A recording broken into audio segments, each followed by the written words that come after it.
Look, I know that this next episode is definitely not on anyone's top 10 Knight Rider list, but you're really going to love some of the things we uncovered in our analysis of this episode, to include a real, I guess you could say, meta moment, if you will. One that you won't believe was actually captured on film. It's actually really, really cool. So do me a favor, put on your best blue vinyl jumpsuit, because we are unrealistically jumping into Mouth of the Snake.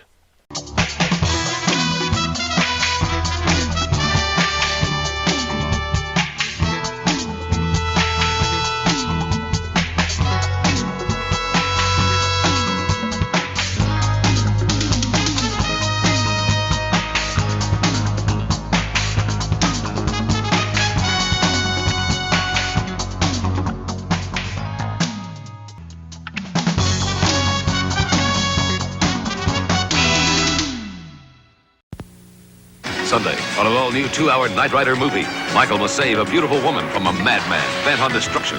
We'll never survive a direct hit. On Knight Rider. Be there! Production 57831, Mouth of the Snake. This episode was written by Robert Foster and Robert W. Gilmer. It was directed by Winrick Colby. This episode originally aired on Sunday, April 8th, 1984, at 8 p.m. It was a 2-hour episode. It was filmed from February 16th through March 8th of 1984. It was the 40th episode to air, but the 42nd to be produced. It was the last episode filmed for season 2. The synopsis reads as follows. Michael teams up with the mysterious Drifter to find out what happened to a federal agent who disappeared near the Mexico border. Oh, and by the way, this episode did have an early working title of All That Glitters. In fact, let's go ahead right now and take a moment to talk about the novelization of this episode.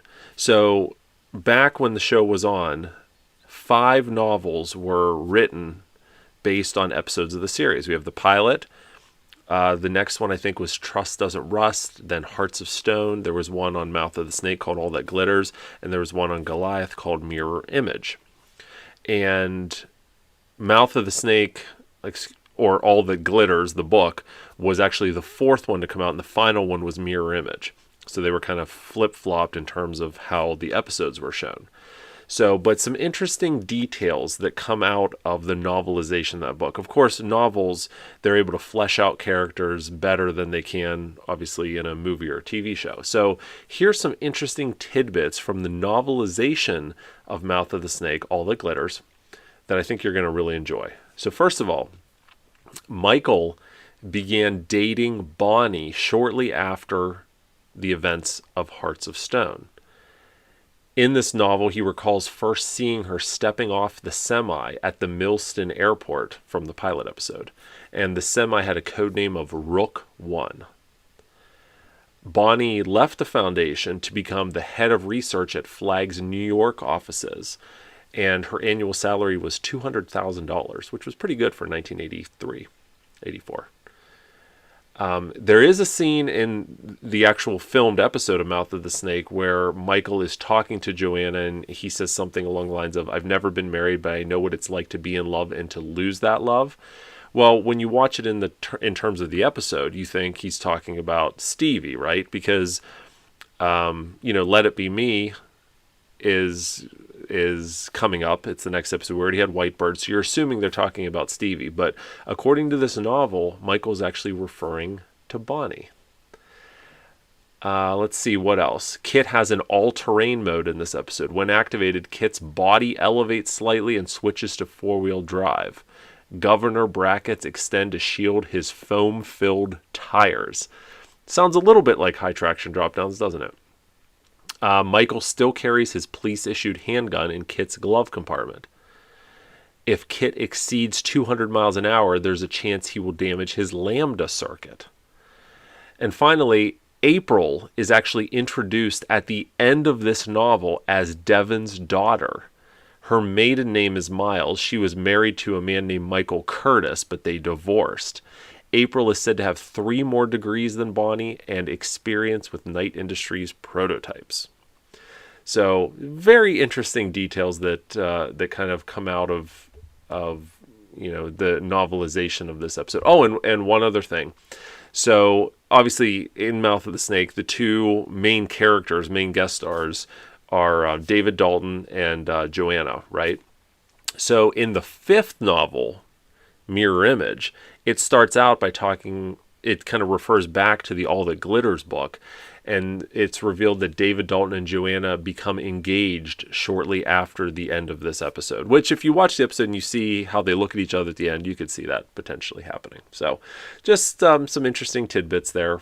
So, all right, now let's go ahead and actually get into the real filmed episode. So we see Tom Gilliran here as Arthur Abrams. We only see him briefly at the beginning of the episode here, but interesting note from the script. So Robert Gilmer, who co-wrote this episode, penned a little, I don't know if you could say, just an extra scene or a description of the scene coming up here where Arthur is killed, right? He's shot here and he ends up dying, right? And that kind of starts the whole episode. So Robert Gilmer put in an interesting note that accompanied the script, and it said, "It has been decided to create a possible alternative demise for the unfortunate Arthur Abrams. In addition to running down and shooting Arthur like a scared rabbit, we are also going to turn the lethal rocket launcher on him, shoot a rocket at him, and run his car off the road. Then we're going to run down and shoot him like a scared rabbit. Hey, no one promised Abrams a rose garden. That's what he gets for taking one of those cushy government jobs. Further note, contributions for the Arthur Abrams Memorial Fund are now being accepted. Please send your generous cash donations to R. Gilmer, manager, the Bank of R. Gilmer, U.S. Virgin Islands. Thank you." How about that? Interesting note. That note, it talks to the Bank of R. Gilmer, which I recall was the same bank that was robbed in Silent Night, right? So, interesting connection there. Thought you'd enjoy that. So, a little continuity error here. We'll get into L. Charles Taylor and David Dalton and the spinoff and all that stuff here in a bit, but just an interesting continuity error. So, when he's on the boat, he's wearing this wetsuit with a blue top, black bottom, and then when you see him hanging here, it's all black. All right, and then this is Luis Contreras. I'm sure I pronounced that wrong. Luis Contreras. Sure, why not?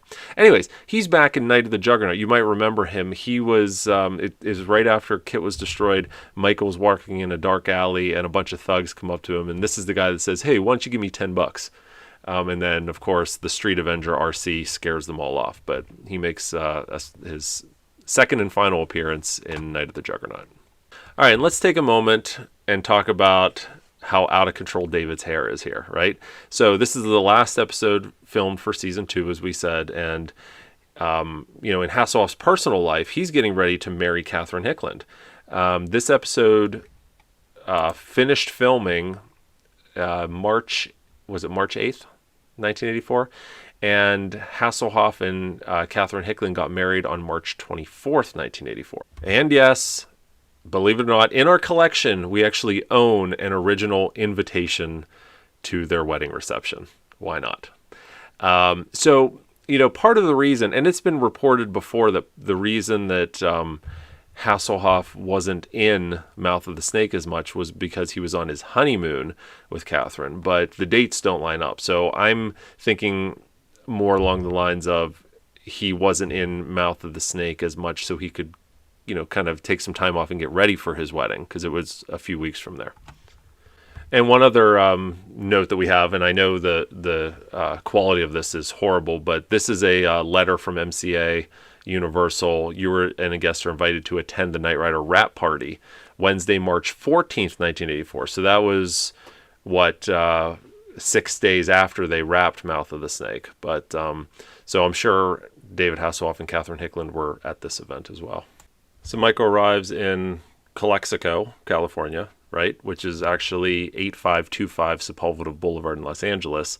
And unfortunately, within the last decade, the hotel that we see prominently in this episode was torn down. In fact, more than just the hotel was torn down. All of this you see in the background seems to have been redeveloped, unfortunately. So that's progress, I suppose. But in 2008, a friend of mine actually went to that hotel. So we'll show you some then and now shots here in a minute. Or then in 2008, I should say. So here we go. This was obviously 1984. And that's 2008. So as of that point, it still looked pretty much the same. But unfortunately, all gone now. And then we see Michael analyzing a tire track. This is actually the tread of an Eagle GT tire, which is what KITT wears. So, and that wouldn't have been what was on any of the trucks that were driving through the desert. So this was just footage. And we'll see this tread analysis image overlay again. Michael and Joanna pull up here and get out. And I've pointed this out in the past, and I'm just going to point it out again because this is one of the best looks we see. And it's the little tab here, my favorite funny little tab, which for those of you who aren't familiar, this tab held on the exhaust, the custom exhaust from when KITT was all decorated up in custom kit. They welded this on. This car still exists. Those tabs are still on the car to this day. Close-up of the chemical analyzer, and it's blink and you'll miss it, cameo of the blood analyzer button, which we saw in only one episode, Chariot of Gold back in season 1, high traction drop-downs, auto roof right. Okay, so there is a ton going on in this screenshot. But first, what I want to show you is then and now. So this was then, this is now, and you can see that parking lot way down there. All right, so let's dig into all the deliciousness of this scene. So first and foremost, we have Jack Gill here, acting as David Dalton. It's pretty impressive the moves that Jack Gill does in this episode. I mean, he does this flip. He flips up over the awning. Later, you know, any of the kicks and flips and moves that David Dalton does was Jack Gill. It's very impressive. But let's take a look in the background here at all of the wonderful things we see. First, we've got 2 Comtron trailers right here, right? The Universal Studios production trailers that are used to haul cast and crew equipment and lighting and props and all that stuff. But then we go over here and we've got one of the car carriers that's used to haul the Knight Rider cars to the set and other, you know, vehicles as well. But we've got that right here, and this is the same car carrier we see in a number of different Knight Rider episodes. The one that comes to mind right now is the Ice Bandits in the 3rd season. And then take a look at this. We've got 3 Knight Rider Trans Ams right there, lined up, ready to shoot. And then over here, we've got that yellow Volkswagen Rabbit again. And then here, we have the Cadillac. Now, I don't think this is this the Cadillac that Louis Gassner drove in Blind Spot, or is it that other Cadillac that we saw driving in the parking lot at the beginning of that episode? I don't know, but that's definitely a production vehicle. So lots of really, really cool stuff happening in the background here.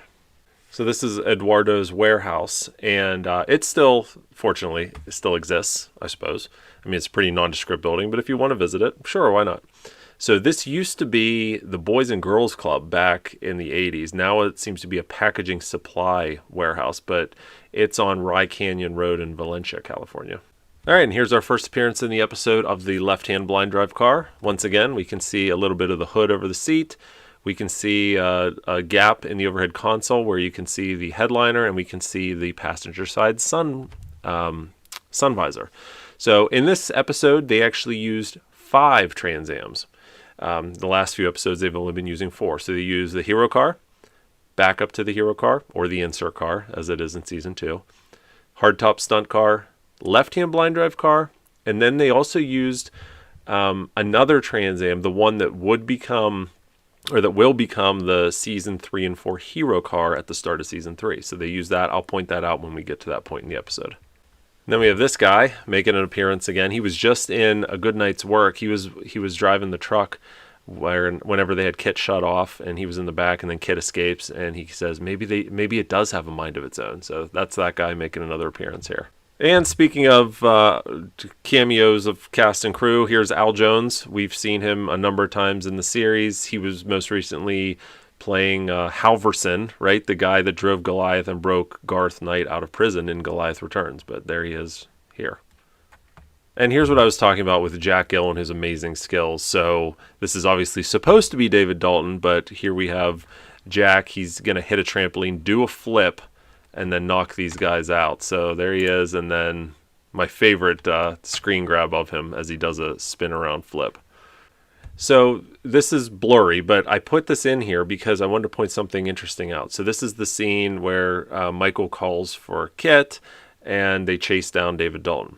In this scene, if you watch it, you see KITT roar by, and you hear the growl of his engine. Now, normally, post-production, they would edit in turbine effects or different sounds for KITT. But in this, specifically in this scene, they left the roar of the engine, the actual Trans Am engine, and it's really cool. And I wish they would have done it more because it just sounds so great when you hear KITT just revving his engine and flying by Michael to pick him up.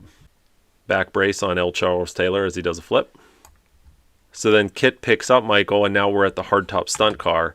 And got to give some credit to Hasselhoff here. He does this reverse 180 while acting and talking. He backs up, he does this flip around, goes forward, and you actually see him talking while he's doing this. So pretty impressive bit of stunt work and acting in that one brief scene there.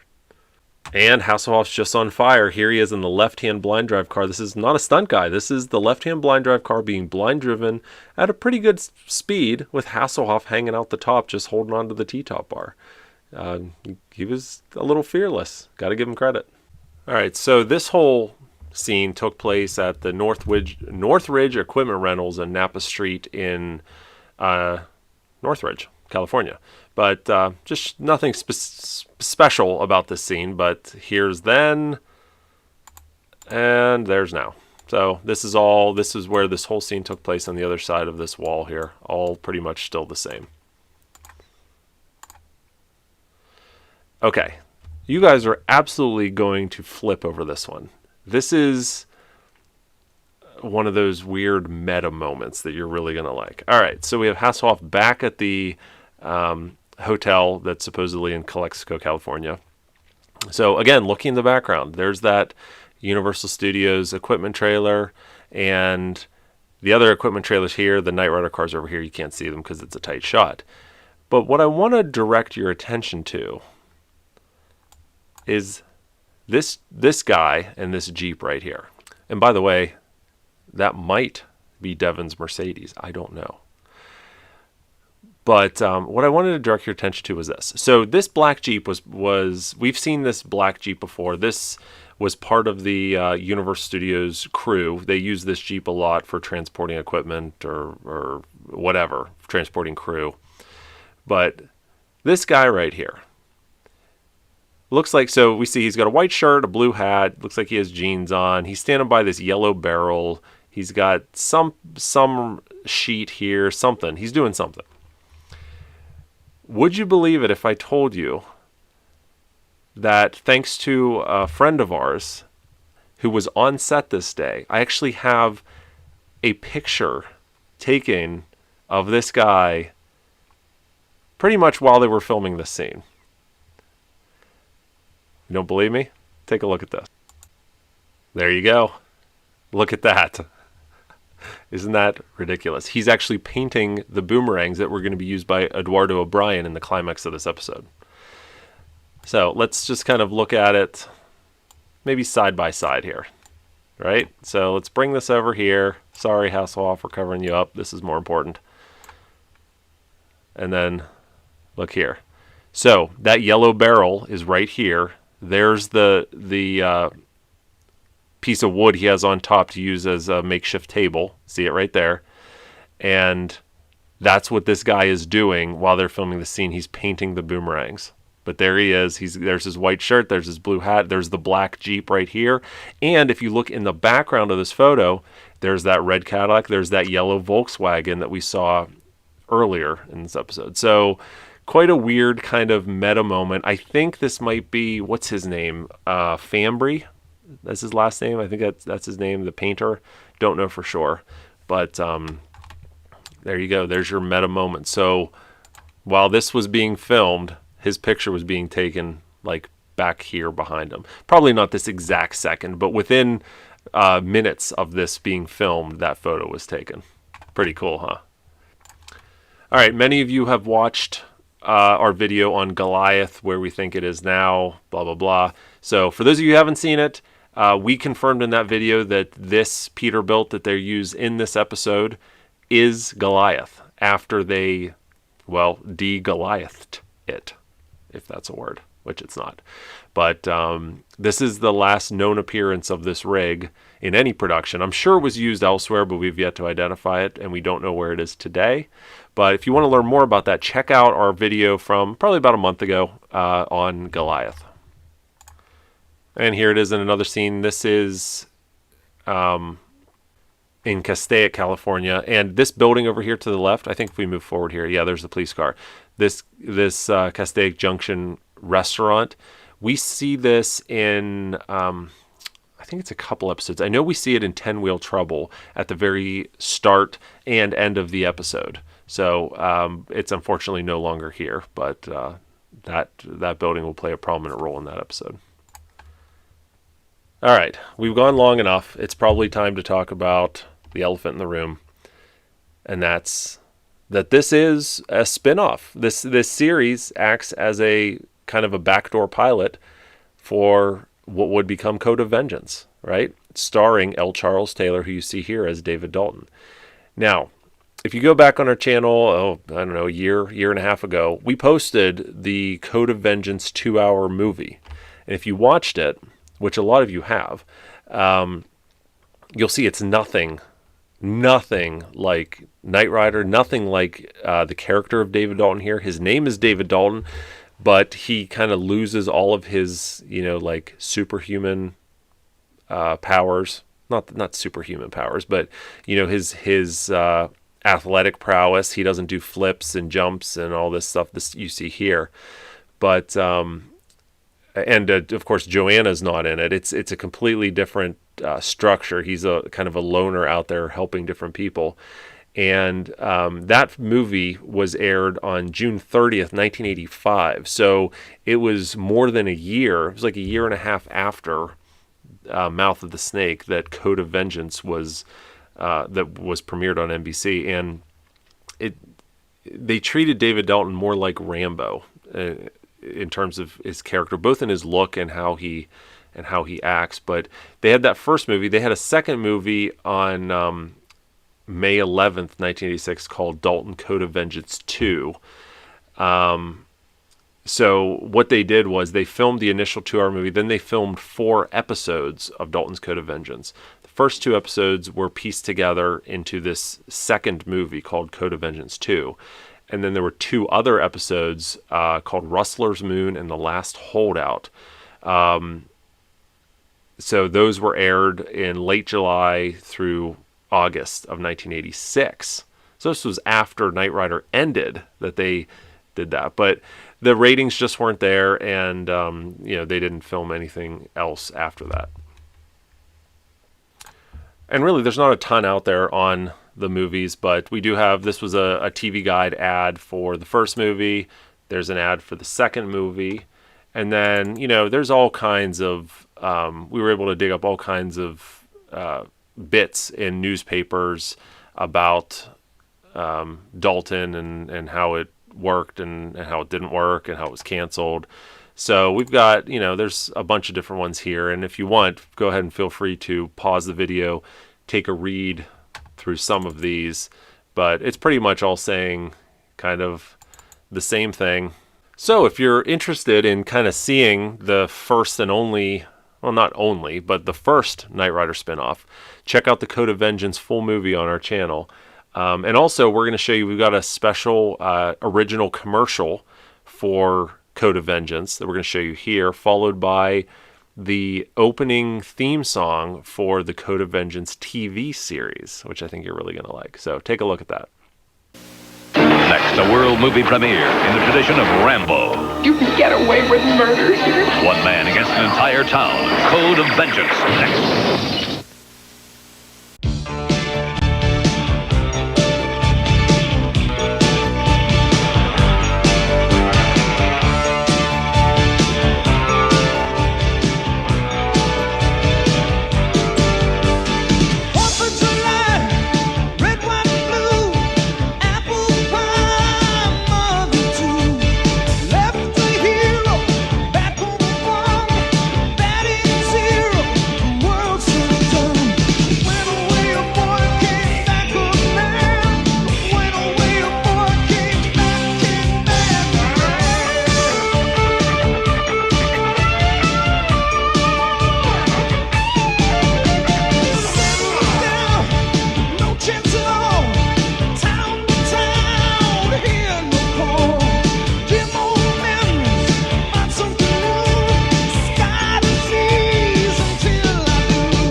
All right, and once again, here's Eduardo O'Brien. There's the boomerang that our buddy here was painting. How cool is that? So we see a close-up here of the Season 2 lower console. This is one of the only times in the series we see the close-up of this version.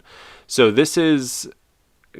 In Season 1, obviously had the Michael Chaffee design lower console. Similar to this, same... for white rocker switches in the middle, window switches, but both sides of that are different.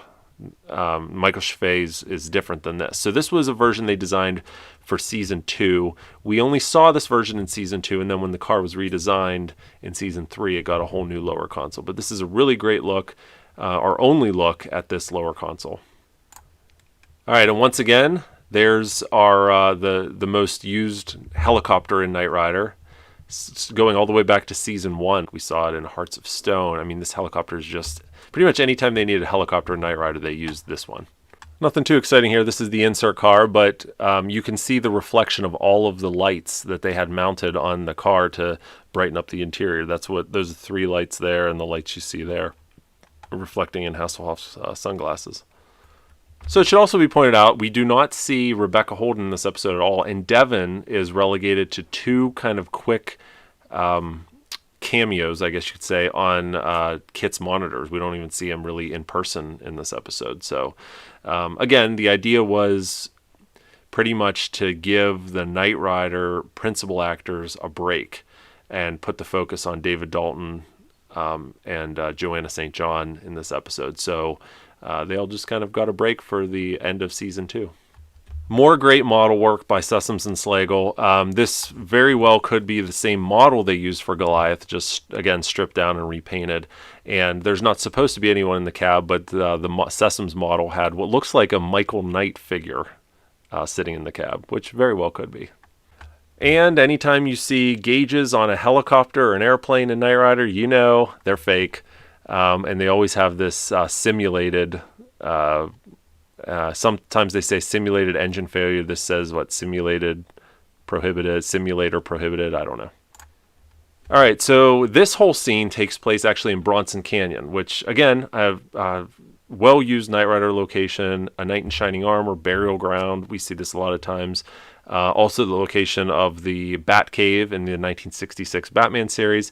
This car you're looking at will become the Season 3 and 4 hero car in just a few episodes. But here it is, just as kind of a general purpose stunt car in Mouth of the Snake. And we have George Murdoch here making his second and final appearance in the series. He played Judge Callan in Ring of Fire earlier in this season. He also reappears in the much-loved Team Knight Rider episode, The A-List. All right, look, I know Mouth of the Snake is not your favorite episode. It's not my favorite episode either, but it's really not bad, especially when you compare it to the likes of, Night Song and Voodoo Night. it's not bad. It's got great music. We've got turbo boost. We've got some good stunts. To me, the second half of Knight Rider's second season was Knight Rider at its peak. This episode really is not that bad. So if you made it this far, thank you for sticking with me on this. We've only got 2 episodes left. We've got Let It Be Me and Big Iron, and then we are done with season 2. We are halfway done with our episode commentaries. Can you believe it? As always, thanks so much for watching. We'll talk to you soon. And now, while we listen to Joe's selection of Knight Rider music that we received directly from Don Peake himself, we'd like to thank these Patreon supporters. Look at you guys scrolling up the screen to my right. Wait a minute, how can you tell which side is my right, since you can't see me because I'm not on camera? Oh well, you know what I mean. We're featuring these fine supporters at our Knight Rider Prop Restorer level. Thank you very much for your support. And for those of you at the Knight Rider History Hunter level, we're recognizing you right now in the description. Now, if you enjoyed seeing this golden nugget of Knight Rider history being rescued from obscurity, then please consider supporting us on Patreon. Your support would empower us to bring you even more of these historical nuggets. We are the Knight Rider Historians. Till next time, take care, everybody. Bye-bye.